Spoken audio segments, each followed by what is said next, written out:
As a friendly reminder, I do the best research I possibly can on these videos. I want to emphasize that it is never my intent to offend or upset anyone that may have been involved with these cases or videos. My aim is just to educate and spread awareness about these topics. All of the information I have gathered has been from several different sources online. I understand that all of my information may not be correct, so please feel free to correct me in the comments below. I in no way have intentions of spreading false information. What happened to Tricia Reitler? In March 1993, Tricia Lynn Reitler was 19 years old.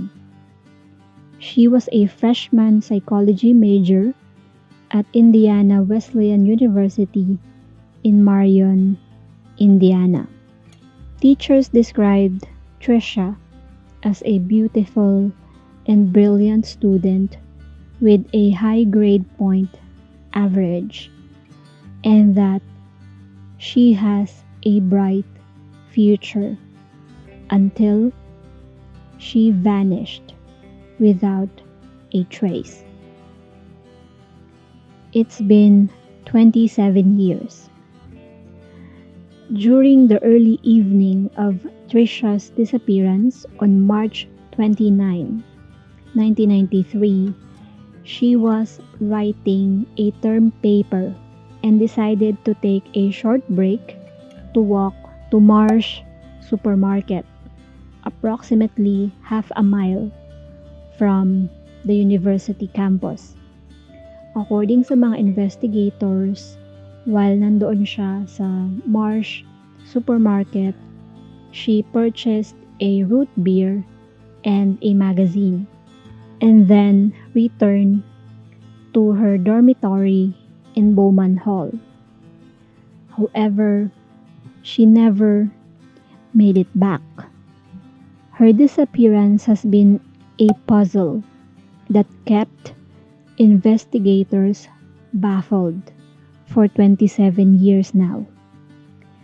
After extensive searches, police discovered Tricia's blood-stained jeans, shirt, and shoes in a field near Saybold Pool and the Center Elementary School. Police also found small droplets of blood on an earring on the sidewalk about a quarter mile between the store and the campus. Ito palang si Tricia was a runner. In fact, she had taken 2 runs that warm Monday in March. Her father, Gary Reitler, believes her flexibility and fitness contributed to the difficulty the canine tracking dogs had. During the search, her scent was all over the place in the area where the abduction had occurred. According to Donna Reitler, Tricia's mother, it's unbelievable. Donna has spent decades coping by carrying on for her husband and other 3 children. But moving on hasn't been easy because she feared moving on, quote-unquote, meant leaving Tricia behind, and she just couldn't do that. A mother's heart, laging inaalala yung mga anak. Ang sabi ni Donna sa isang interview niya sa Chronicle Tribune na she always tells herself, one more day, just one more day, na they will be able to find Tricia. And it's been 27 years. Like, ang bilis ng araw. And yung mga magulang ni Tricia, they coped differently. But they managed to keep their marriage together, defying all odds.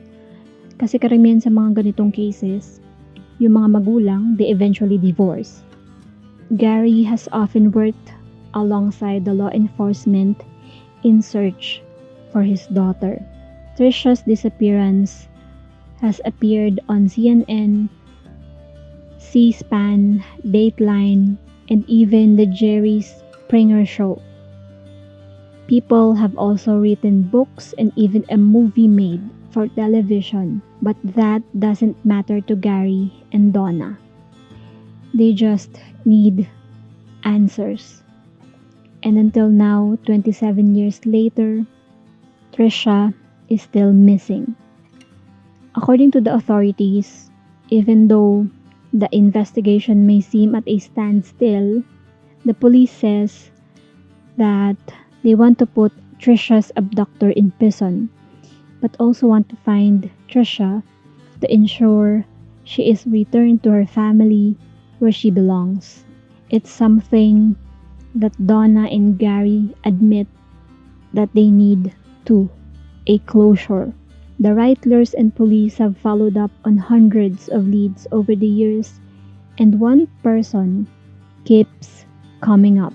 They had a number of suspects over the years, and one being Larry Dwayne Hall.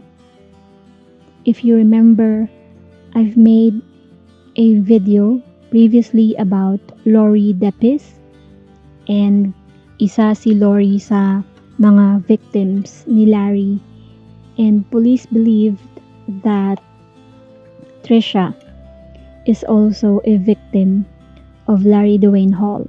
However, the police doesn't have any evidence that puts Larry into the mix of Trisha being missing. So, a short history or background about Larry Dwayne Hall.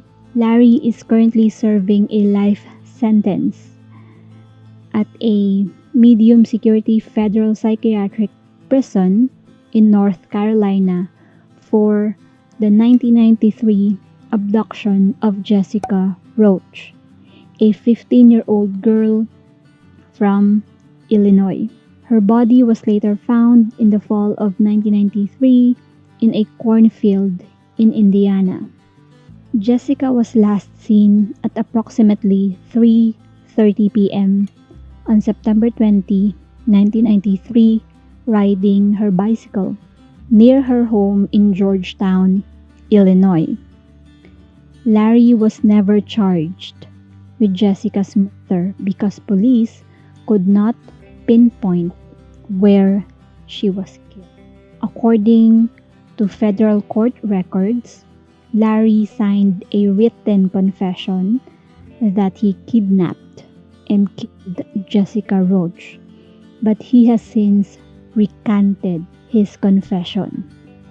And yung pagre-recant ng mga confession ay palaging ginagawa ni Larry. Magko-confess siya, tapos ire-recant niya, tapos i-confess niya ulit na itong si ganito din ang ginawa niya, tapos ire-recant niya ulit. So, we can say na he's like a pathological liar. Some believe that Larry is responsible for killing up to 40 women and girls. Christopher Martin, the author of Urges, a chronicle of serial killer Larry Hall, describes Larry as being bullied as a child. Ang sabi ni Martin na Larry daw traveled the country in his van as a Civil War reenactment buff. And itong si Larry, meron siyang kakambal, kuya niya, by a few minutes, which is named Gary. Larry was raised in a big house on a cemetery in Indiana with his identical twin, Gary, because their father was a grave digger sa cemetery. And yung kambal, pareho silang reenactors who kept to themselves. Kumbaga, both of the twins are introvert and they traveled nga around the country to pursue Civil War reenactment as their pastime. So another victim of Larry was Paulette Webster. Paulette went missing from Chester, Illinois on September 2, 1998. Larry claimed that Paulette was taken from main east-west roads through Chester, which is where she was walking home from her friend's house at approximately 11 in the evening. Larry also claimed that he picked up Paulette near a mobile home park, which again, the author of the book, Christopher, found was true. Larry also said that he took Paulette to a remote location where she was kept and assaulted for several hours. And Larry also said that he either threw her in the Mississippi River or buried her. In a letter to Christopher Martin from Larry, sinabi ni Larry na there are several girls buried in the Mark Twain Forest in Missouri. And this information had led some to believe he may have abducted Stacy McCall, Suzanne Streeter, and Streeter's mother, Cheryl Levitt, known as the Springfield Three. They were all abducted from their home on June 7, 1992 in Springfield, Missouri. Larry claims to have begun hurting girls and women in the summer of his high school graduation in 1981. While Larry's story and admissions are compelling, law enforcement is still at a standstill without any of the bodies to pursue any murder charges. Meanwhile, the parents of Tricia Reitler, Lori Depis, Paulette Webster, and many others Larry has admitted to abducting wait through heart-wrenching and never-ending days for answers that will enable them to finally bring their daughters home. Until now, there's no information where Trisha is or her body is, although umamin si Larry na he is responsible, he didn't divulge any information kung saan makikita yung bodies ng mga women na ito, which is very heartbreaking. And I hope and pray that one day the parents will find the answer that they are looking for and makonsensya man lang etong si Larry Dwayne Hall and sabihin na dito sa mga magulang na to kung nasan yung mga anak nila so that they will have closure. That's it for today's video, guys. Please stay safe, stay home. I hope to see you on my next video. God bless you all.